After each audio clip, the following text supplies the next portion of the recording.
Hey, what's popping? So, E3 just happened, boys. And I'm here to recap some of the things that I thought were interesting and are cool that I from each day. So, yeah, I have a lot to cover, so let's just jump right into day one. Before we continue, make sure to subscribe. 97% of you aren't subscribed, so let's get that fixed now, shall we?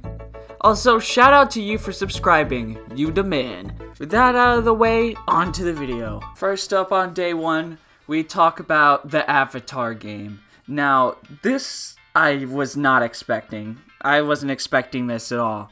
And it looks pretty cool. It looks kind of like how Ark or Rust would work.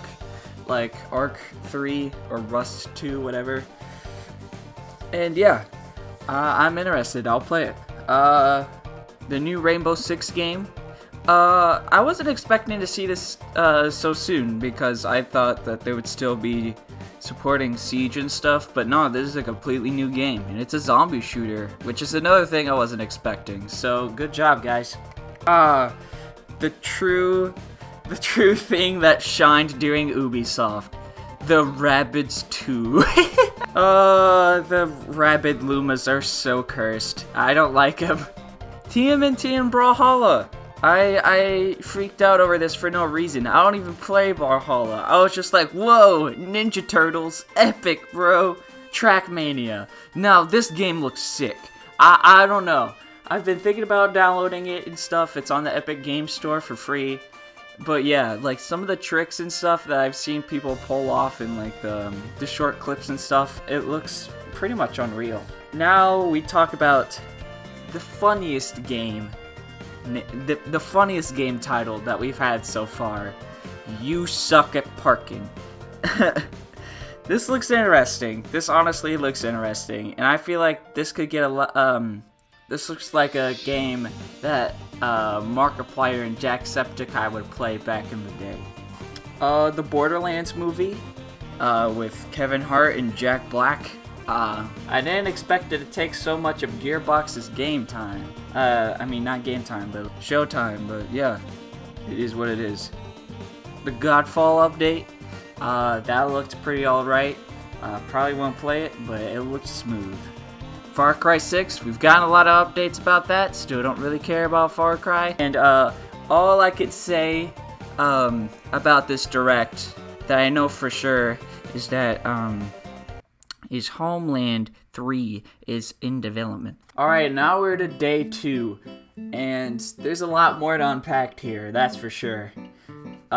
Because there's Microsoft, Bethesda, Square Enix, Warner Brothers, 24 Entertainment, etc. Yeah, it was just big. So first we got Starfield, and this game actually looks promising. I feel like it definitely could live up to the hype that everybody has set up for it, and yeah, looks cool. Age of Empires 4, baby!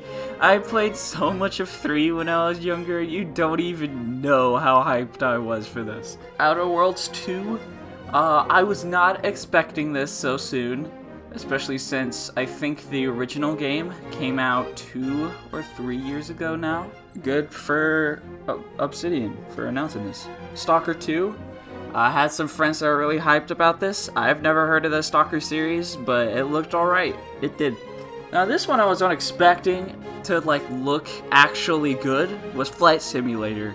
Like, this game looks beautiful. I don't know. This might be one of the most, like, realistic games I have ever seen. It looks wonderful, and it looks peaceful. It looks chill. Now, the exact opposite of that is Battlefield 2042, and holy crap, this game looks sick. I don't know. There's just, like, a lot of things that I don't think I've seen in shooters before, like jumping off of the building in the squirrel suit, and that there's like there's a tornado attacking you, so you gotta get in the elevator to switch your attachments on the fly. I mean, it just looks so cool. Redfall is also like a unique game. I don't think I've seen a shoot 'em up in a while. No, like a first-person shooter in a while that's shooting vampires. It's mostly like zombie hordes, but glad they're switching it up. 12 minutes with with all of these celebrities, dude, I feel like this game is gonna be like a sleeper hit. Especially, like, William Dafoe, man, come on! Guardians of the Galaxy. I saw the first trailer for this, so I was like, wow, this actually looks pretty cool. And then they actually went into the gameplay specifics, and I was like, I don't want this game anymore. Why is the only character you play as Star-Lord? And why is it like a Telltale game? And why are all of the characters bad? And why is the combat bad? Why is everything glitchy? It doesn't look finished. I mean, granted, it's coming out at the end of the year or at the beginning of next year, I think. But still, if you're showing off all this gameplay, it has to look good. It has to. Psychonauts 2. This actually looked pretty interesting. I have not played the first Psychonauts, but I've heard great things about it. So yeah, when this comes out, I'll probably give it a shot. The Final Fantasy 1 through 6 remastered. Those look cool. I don't know if I'll play them, but yeah, definitely looks epic. Party Animals. I was way too hyped than I should have been for this. This game just looks too fun. It looks the best. It just looks so dumb and cute and just fun. And I'm excited for when it drops. I'm probably gonna try to convince me and my friends to get it.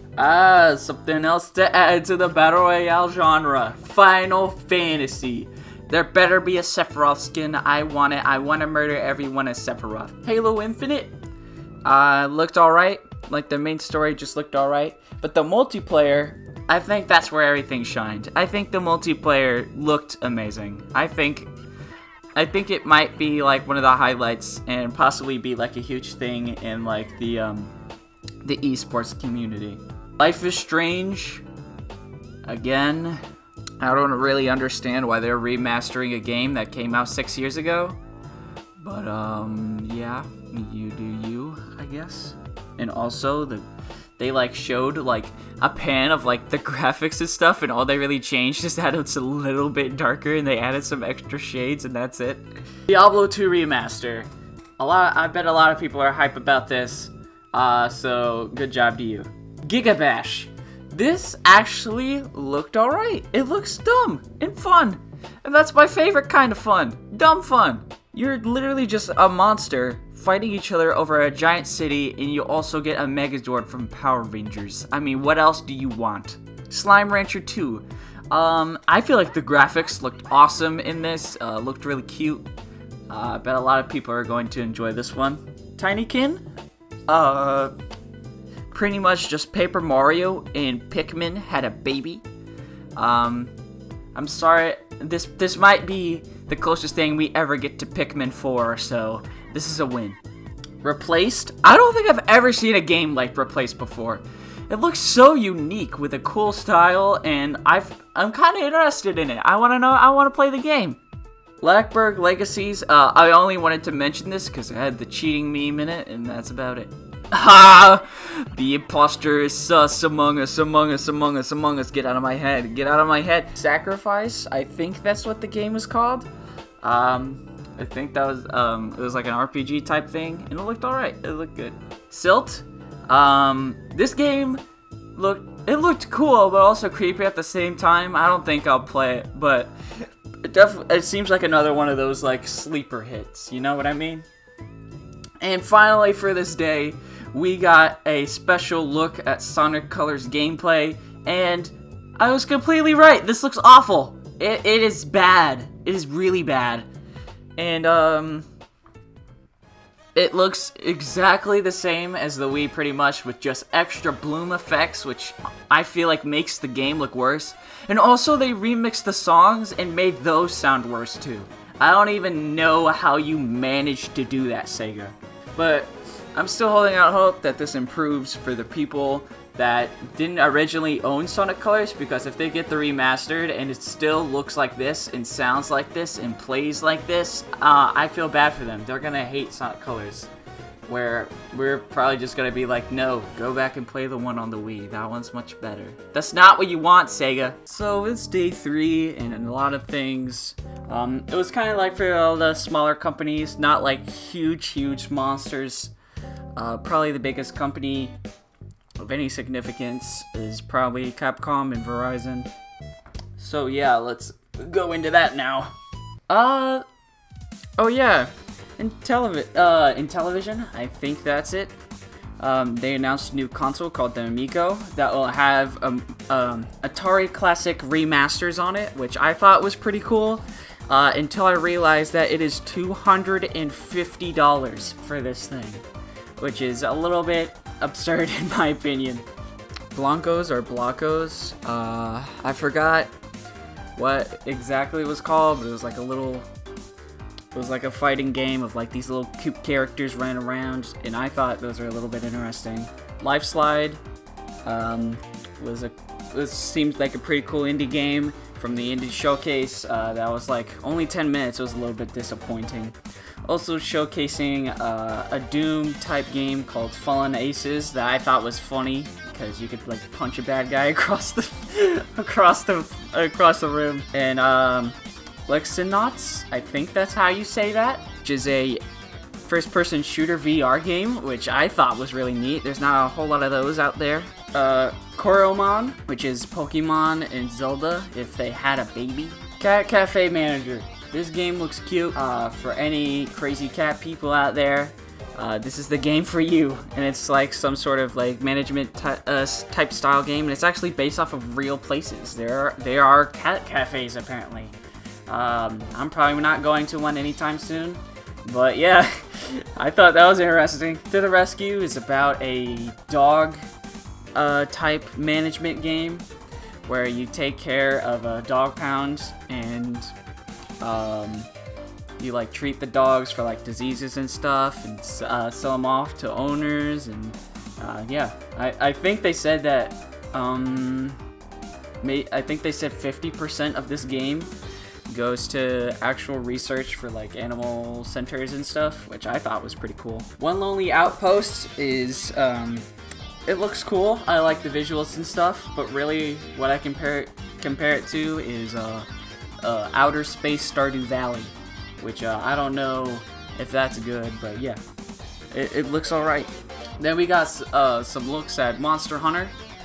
A new game coming out, Monster Hunter Stories 2. Actually, I don't know if it's a new game or if it's like DLC for an already existing game. I'm not entirely sure.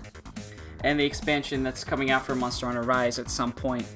I don't remember the release date, but if you're a fan of Monster Hunter, yeah, happy for you. And finally, we have Ace Attorney. One of the Ace Attorney games was localized from Japan to here, and it looks not that bad.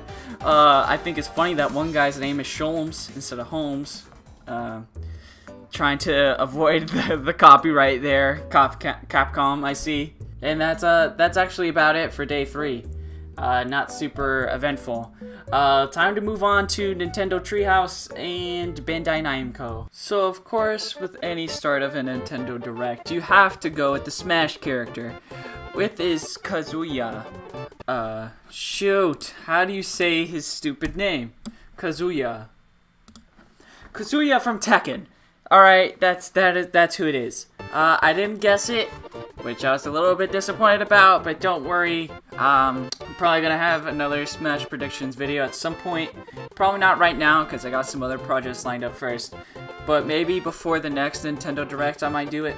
Who knows? Super Monkey Ball! Yeah, baby! Super Monkey Ball!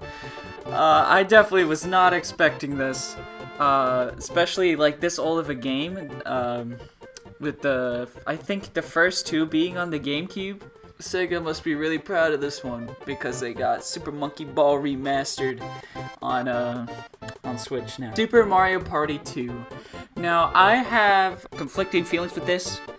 It looks great and I think it looks really fun, but it looks pretty much the exact same and it runs on the same engine as the first Super Mario Party, which makes me think they should have just sold it as a DLC instead of a completely different game. I don't know. It's just my personal thoughts on this one. Let me know if you agree with that. Metroid Dread. Man, I was expecting at least something Metroid, but not Metroid 5. I was expecting either a remaster or some kind of Metroid Prime 4 news, like that it's doing well in development or something. But no, Metroid Dread, it's coming. It's coming out in October, which is something else I didn't expect. So yeah, for you Metroid fans who have waited 19 years for this moment, shouts out to you. WarioWare, baby. A lot of people were speculating that WarioWare was going to come to the Switch, which I also thought was a possibility, and here it is. And now it's multiplayer, and you get to play as multiple different WarioWare characters. So yeah, cool. Fatal Frame is now on the Switch. Yeah, I've heard great things about this game. I haven't played it though because I'm not a big fan of Spoopy. Tony Hawk Pro Skater 1 and 2 remaster coming to the Switch. I've heard a lot of mixed things about this. I thought it's cool that they put Tony Hawk Pro Skater on the Switch now, but a lot of people aren't a fan on how bad it looks because of the Switch hardware. But it is what it is, man. It's a skating game. Zelda on the Game & Watch. I love how Mario and Zelda got their own Game & Watch for their anniversary. And it looks like it's a better deal for the Zelda one because you get the first 2 originals and Link's Awakening, plus actual Game & Watch games. I mean, seems like a cool deal to me.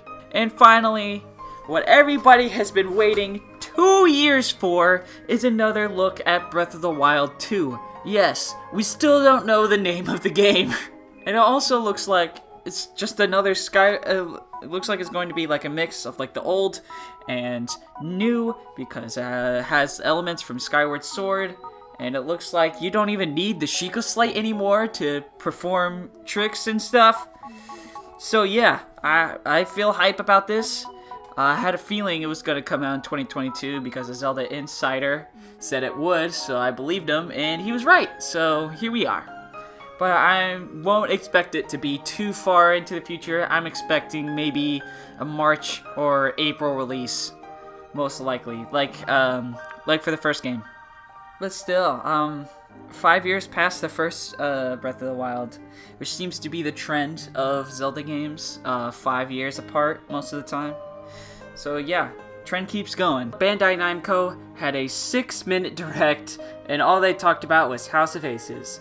And I disliked it at first, but this game does look kind of cool, so that fights back my disappointment a little bit. Now we have Eureka with Loopmancer. This game looked pretty sick. Kind of looked like, I don't know. It looked kind of like a Metroidvania, but like kind of mixed with like with my friend Pedro a little bit. Yeah, looks sick. Metal Mind looks heavily inspired by Enter the Gungeon, which is an amazing game, by the way. It was very hard. I'm not very good at Enter the Gungeon, which means I probably won't be very good at this one either, but it still looks cool. And the very last highlight I think I have for E3 of 2022 is the Swordsman X, which I don't know. I feel like this could be a hit. It could be. You go around as a samurai, and you like build your house and stuff, and you like do quests for like the villagers and stuff, and it's like it looks very interesting. It also looks kind of peaceful, you know. So yeah, that is E3 2021. Now, I feel like it lived up to like some of the expectations. There were some downers, Square Enix, Gearbox, but everything else I feel like they delivered. I don't really know who won E3. I'm gonna have to give it a tie between Nintendo and Xbox. I don't know. I'm gonna have to probably sit on it for a little bit. But yeah, yeah, expect more videos to come soon. Anyways, have a good day, friends!